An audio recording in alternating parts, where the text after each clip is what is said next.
আজকে আবার আঁকতে বেরোলাম চুঁচুড়ার গঙ্গার ধারে। বাড়িগুলো কেমন চীনের বাড়ির মতো বাম্বুর ওপরে দাঁড়িয়ে রয়েছে, খুব সুন্দর দেখতে গঙ্গার ধারে। জায়গাটা আশা করি অনেকেই দেখেনি, খুব সুন্দর একটা জায়গা, চুঁচুড়োর মধ্যেই রয়েছে। তো আঁকতে আঁকতে অনেক ছানাপোনা এসে হাজির ভিড় করে। তাদের সাথেও আঁকা নিয়ে কথা বললাম, তারাও আঁকতে ভালোবাসে। তো আমি তাদেরকে বসিয়ে দিলাম ছবি আঁকতে, তোরাও আঁক। যারা যারা ইন্টারেস্ট বসে পড়লো।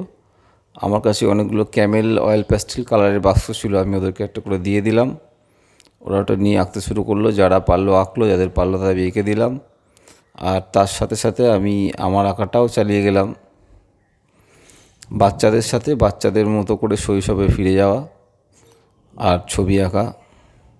খুব সুন্দর একটা পরিবেশ, মেঘলা দিন, ফিরে পাওয়া শৈশবের মতো একটা দিন। আঁকাটা প্রায় শেষ করলাম, সঙ্গে ছিল পার্থ।